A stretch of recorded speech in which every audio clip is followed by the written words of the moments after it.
પોલીસે મારી વિરુદ્ધ ષડયંત્ર રચ્યું છે। પોલીસે મારી સાથે નિર્દયતા આચરી છે। પોલીસ મારી સાથે ખોટું કરી રહી છે। આવું એક મહિલા આંખમાં આંસુ સાથે કહી રહી છે। તમને થશે કે કોઈ સ્ત્રીની આ વાત છે। વાત ચોક્કસ સ્ત્રીની છે, પણ એક એવી સ્ત્રીની છે કે જે ગુજરાત પોલીસનો હિસ્સો છે અને તેની ઉપર અનેક આરોપો લાગ્યા છે। તે જેલમાં પણ જઈ આવી છે। હવે આ મહિલા પોલીસ કહી રહી છે કે મને ફસાવવામાં આવી રહી છે। કોણ છે આ મહિલા અને કેમ એવો દાવો કરી રહી છે, તેની વિગતે વાત કરવી છે। વૈષ્ણવજન તો તેને કહીએ જે પીડ પરાઈ જાનાને રે। નમસ્કાર, નવજીવન ન્યૂઝમાં તમારું સ્વાગત છે અને હું છું તમારો પ્રશાંત દયાળ। અત્યારે ગુજરાત પોલીસમાં એક નામ ચર્ચામાં છે। એ નામ છે નૈના બારૈયા, જે ભાવનગર પોલીસમાં મહિલા પોલીસ તરીકે ફરજ બજાવે છે। આમ તો નૈના બારૈયાનો એક સમય હતો જ્યારે સૂર્ય મધ્યાહને તપતો હતો, ત્યારે નૈના બારૈયાની વાહ થતી હતી, દબદબો હતો, લોકો ડરતા હતા, લોકો માન આપતા હતા। કેમ છો નૈનાબેન, કેમ છો સાહેબ કહીને લોકોની જીભ થાકતી નહોતી। પણ આજે નૈના બારૈયાનું સમયચક્ર બદલાયું છે। દબદબાનો સમય પૂર્ણ થયો છે અને આજે શરમજનક સ્થિતિમાં મુકાય એવી હાલત નૈના બારૈયાની થઈ છે। નૈના બારૈયાની સામે સૌથી પહેલાં એક આરોપીને ઘરમાં આશ્રય આપવાનો ગુનો નોંધાયો।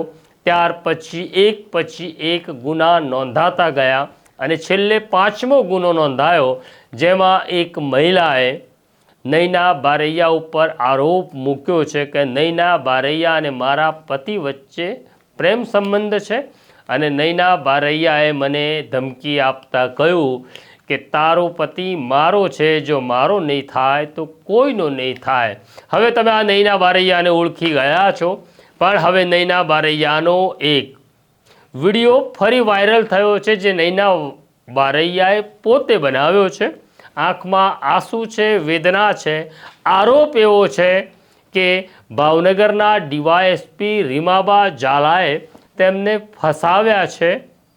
કેમ ફસાવ્યા છે એની વાત પછી કરીશ, પણ પહેલાં નૈના બારૈયા કોની ઉપર શું આરોપ મૂકી રહ્યા છે તે વિડીયો જોઈ લો। નૈનાબેન નાનજીભાઈ બારિયા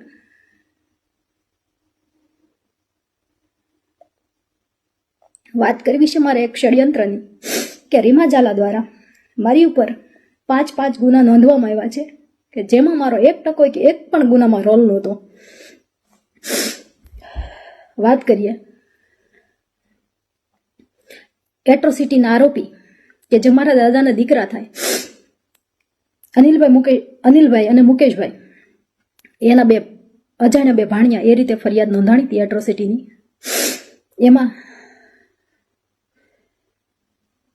મારા દાદાના દીકરાએ કે જે એટ્રોસિટીના આરોપી છે, એણે 3/10/2025ના રોજ પિટિશન દાખલ કરેલી અને આરોપીના નામ સામેથી જાહેર કરેલા। અક્ષય અને ચિરાગના નામ, અજાણ્યા જે 2 ભાણિયા હતા એના અક્ષય અને ચિરાગના 2 નામ જાહેર કરેલા। પછી પાર્થને 4 વાર નિવેદન લઈ જવા દેવામાં આવ્યો। પાર્થ જો આરોપી હોત તો એને તરત અટક કરી લેવો હતો ને, છતાં એને અટક કર્યો નહીં। 4 નિવેદન લઈને એને જવા દેવામાં આવ્યા। મારા દાદાના દીકરાએ 3/10 પિટિશન દાખલ કરી, એમાં આરોપીના નામ જાહેર કરી દીધા, છતાં 12/11ના રોજ પાર્થને અમારા ઘરેથી પકડીને આરોપી બનાવે છે। બનાવે એવો આખો છે કે જે દિવસે મારા ઘરેથી પાર્થની ધરપકડ થઈ એ દિવસે મારી માસીની દીકરીનો ભાણિયો એક્સપાયર થઈ ગયેલો હોય અને હું પીપરલા ગામે ગયેલી હતી લૌકિક કામથી। હું કોબડી ટોલનાકાથી પસાર થઈ મારી ગાડી રોયલ પાર્કમાં હું જ્યાં રહું છું એ સોસાયટીમાં સીસીટીવી છે, પાર્થ અને ઉષા, હું ઘરે પહોંચી એના 30 મિનિટમાં મારા ઘરે આવે છે, સોરી 15 મિનિટમાં ઘરે આવે છે. હું 30 મિનિટ જ થઈ હતી પહોંચી અને ઘરે. પાછળ તરત પેરોલ ફરલો સ્કોડ આવે છે. મને કે તમારા ઘરની ઝડતી કરવી છે. ઘરની ઝડતી દરમિયાન એ લોકોએ ગેટવેથી જ વિડીયો સ્ટાર્ટ કરી દીધો હતો ઉતારવાનો મારા ઘરનો. મને કે મેં કીધું જી સાહેબ મેં કરી લો ઘરની ઝડતી. પાર્થને મેં એને સોંપી દીધેલ. પછી મને કે તમારો મોબાઈલ લાવો, મોબાઈલ આપી દીધો. પછી મને કે હાલો તમે. એટલે મેં કીધું સાહેબ, મેં કીધું હું આરોપી થોડી છું.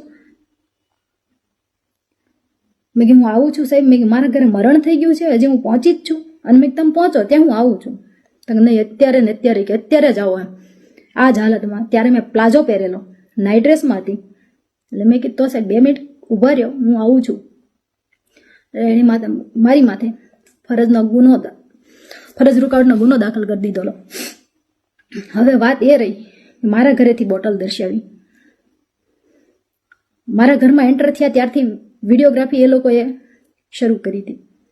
તો મારા ઘરેથી બોટલ મળી એનો વિડીયોગ્રાફી એમાં હશે. હું કહું છું સાહેબને રિક્વેસ્ટ કરું છું કે વિડીયોગ્રાફી બહાર વાયરલ કરે. મારા ઘરેથી જો વસ્તુ મળી તો એની વિડીયોગ્રાફી મને આપે, વાયરલ કરે મતલબ. અને મારા ઘરેથી બોટલ મળી, મારા કબજામાંથી બોટલ મળી, તો પાર્થ અને ઉષા આરોપી કેમ બને? એક બોટલમાં 3 આરોપીના નામ નાખવા, જેના કબજાનો હોય એની માથે હોય. પાર્થ ને ઉષાને શું છે? મારા ઘરેથી બોટલ મળી જ નથી. મારા ઘરેથી બોટલ મળી તો વિડીયોગ્રાફીમાં કેમ નહીં? એને વિડીયોગ્રાફી સાથેનું પંચનામું કર્યું છે. એટ્રોસિટી, ફરજ રૂકાવટ અને બોટલ.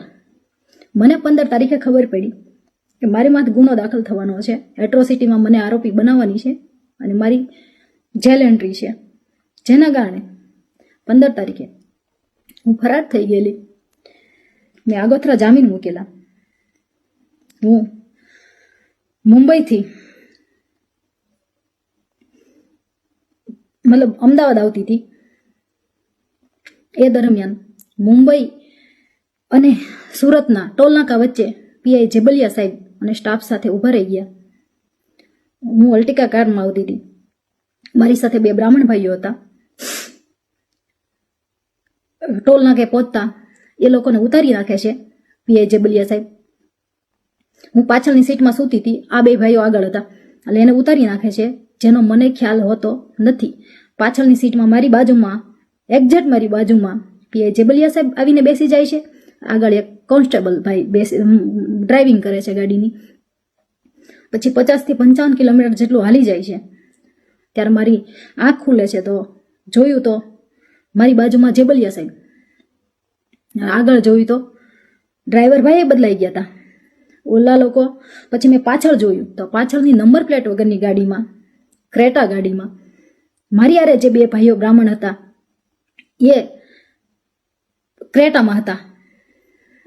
એટલે મને ખબર પડી ગઈ કે હવે મારો તો આખો ધરપકડ થઈ ગઈ. એટલે મેં કીધું સાહેબ, મેં કીધું મને કે મોબાઈલ આપો, મોબાઈલ આપજો. મેં કીધું સાહેબ, મેં કીધું ધરપકડ કરી જ લીધી છે. મેં કીધું એક કોલ કરવા દો. મેં મારા ઘરે હું કહી દઉં કે મારી ધરપકડ થઈ ગઈ છે, કોઈ ચિંતા ન કરતા. મને કોલ ના કરવા દીધો. પછી કાંઈ વાંધો નહીં, મેં કીધું, મેં સાહેબ મેં રિક્વેસ્ટ કરી કે સાહેબ હું કોઈ ટેરરિસ્ટ નથી, હું આતંકવાદી નથી કે તમારે યાર આટલી બધી મિસબિહેવ કરો છો. તોય મને કે નહીં, કે ઉપરથી કે ના છે કે હું તમને કોલ નહીં કરવા દઉં. કાંઈ વાંધો નહીં. પછી મેં કીધું સાહેબ વોશરૂમ જવું છે. મેં 10 થી 12 વખત એમ કીધું સાહેબ મારે વોશરૂમ જવું છે. મને કોઈ જવાબ નહીં આપવા મળ્યો. 350 કિલોમીટર સુધી પાણી તો નહીં પણ વોશરૂમ સુદ્ધા મને નથી જવા દેવામાં આવી. એટલે મેં પછી એમ કીધું, મેં કીધું સાહેબ તમે આ રીતે મારી ધરપકડ ના કરી શકો. તમે મારું ધરપકડ નથી કરી, તમે મારું કિડનેપિંગ કર્યું છે. મહિલા પોલીસ કર્મચારી નહોતી. મેં હું આ બધું કોર્ટમાં કહીશ કે મારી યારે આવું તમે કર્યું છે. તમે મહિલા પોલીસ કર્મચારી વગર કર્યું છે ધરપકડ. અને નંબર પ્લેટ વગરની ગાડીથી કર્યું છે. અને ત્યારે મેં જોયું તો સૂર્યોદય નહોતો થયો, અંધારામાં ધરપકડ મારી કરી છે. કાંઈ વાંધો નહીં. પછી મને ભાવનગર થોડીક વાર હોય છે, 30-40 કિલોમીટરની વાર હોય છે, એટલે મહિલા PSI આવે છે અને મને એ ગાડીમાં, પોલીસની ગાડીમાં મને ટ્રાન્સફર કરે છે.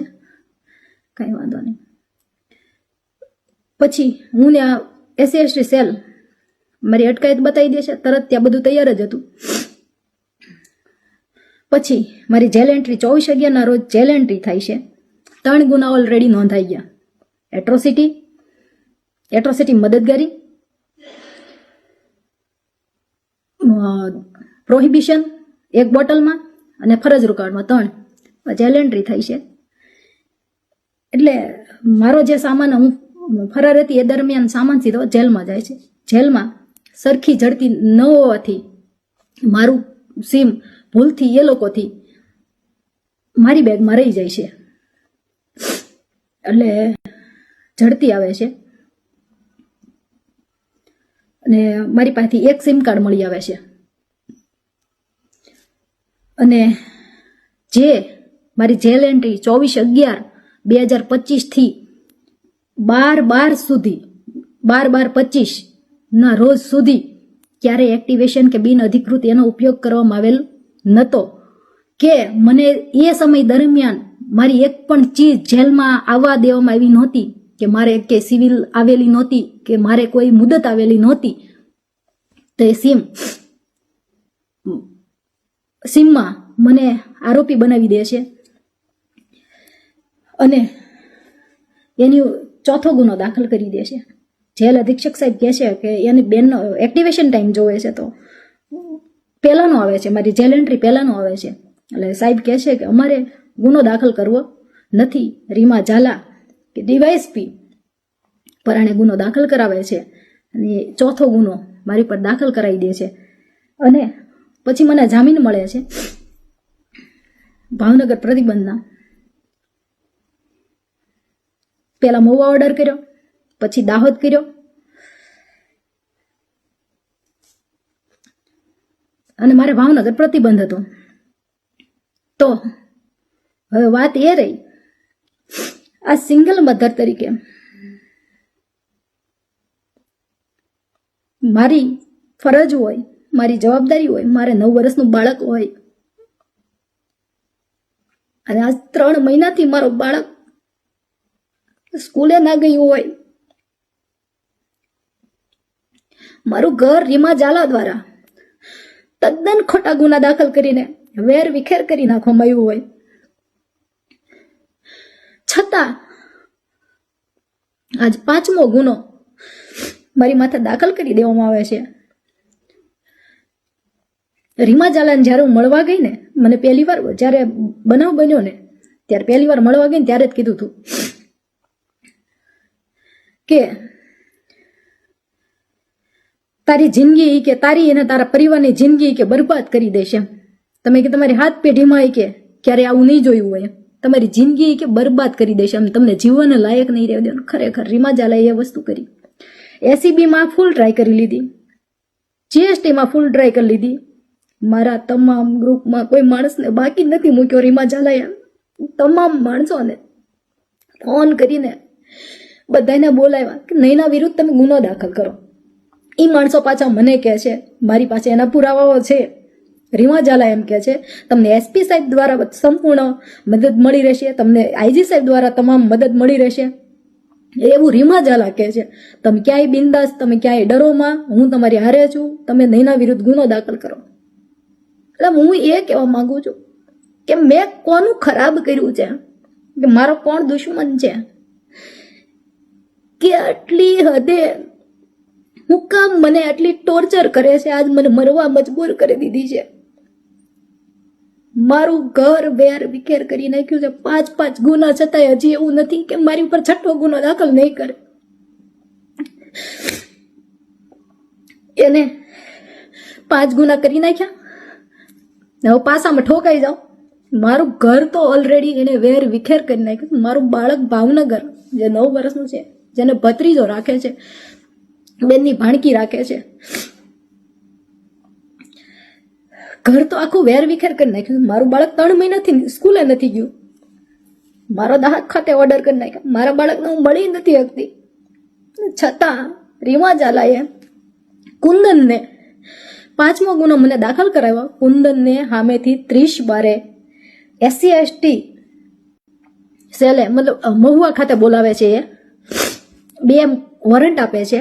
તમે નૈના બારૈયાનો આ વિડીયો જોયો અને કેટલાક પ્રશ્નો હવે મને ઊભા થાય છે. પહેલો પ્રશ્ન એવો છે કે નૈના બારૈયા જે પોતાના 9 વર્ષના બાળકની વાત કરી રહી છે તેની સાથે સંપૂર્ણ સહાનુભૂતિ છે. આખા પ્રકરણમાં નૈના બારૈયાનું 9 વર્ષનું બાળક પરેશાન થઈ રહ્યું છે એ વાત ખૂબ સાચી છે. પણ સામાન્ય રીતે આવું જ થતું હોય છે. જ્યારે માતા પિતા ભાઈ બહેન કાકા કોઈ પણ ગુનો કરે તેની સજા તેના બાળકને મળતી હોય છે. આ જ કિસ્સામાં પણ આ બાળક અત્યારે શોભજનક સ્થિતિમાં મુકાયું હશે. હવે નૈના બારૈયા જે આરોપ મૂકી રહ્યા છે કે મારા ઘરમાંથી જે મારો સંબંધી મળ્યો તેની પોલીસે ધરપકડ કેમ ના કરી, તો નૈના બારૈયાને પ્રશ્ન છે કે તમે પણ તમારા નોકરી કાળ દરમિયાન આવી અનેક ભૂલો કરી હશે, જેમાં અનેક લોકોને પકડ્યા હશે જે સાચા હશે પણ તમે તેનો અવાજ નહીં સાંભળ્યો હોય, કદાચ તેનો નિશાસો તમને નડી ગયો હશે. પ્રશ્ન એવો છે કે રીમાબા ઝાલા નૈના બારૈયાને પરેશાન કરવા માગે છે, જિંદગી બગાડવા માગે છે. પણ કેમ બગાડવા માગે છે? રીમાબા ઝાલા અને નૈના બારૈયા વચ્ચે એવી કઈ દુશ્મની છે જેની વાત નૈના બારૈયા કરતા નથી? નૈના બારૈયા કહે છે કે તે સુરતથી પકડાયા ત્યારે PI જેવલિયા તેમની કારમાં બેસી ગયા અને મહિલા પોલીસ સાથે નહોતી. નૈના બારૈયાને સવાલ એવો પણ કરવો છે, આવા અનેક કામ તમે પણ કર્યા હશે જે નિયમોને આધીન નહીં હોય, પણ તમે ખાખી પહેરી હતી માટે રૂઆબ છાંટતા હતા. આજે સમયનું ચક્ર બદલાયું છે. તમે જે લોકોની સાથે કર્યું એ કુદરત તમારી સાથે કરી રહી છે. તમે સાચા છો કે ખોટા એ અમારે નક્કી કરવાનું નથી, એ અદાલતે નક્કી કરવાનું છે. મામલો અદાલતમાં જશે ત્યારે અદાલત નક્કી કરશે. પણ આ સ્થિતિ છે આપણા રાજ્યની, એક સ્ત્રીની આ સ્થિતિ છે એક મહિલા પોલીસની. નૈના બારૈયાનો આ વિડીયો જોઈ તમે શું કહેવા માગો છો? કોમેન્ટ બોક્સમાં જરૂરથી લખજો. અમારી સાથે વાત કરતા રહેજો. અત્યારે મને મારા સાથી જયંત દાફડાને રજા આપો. નમસ્કાર.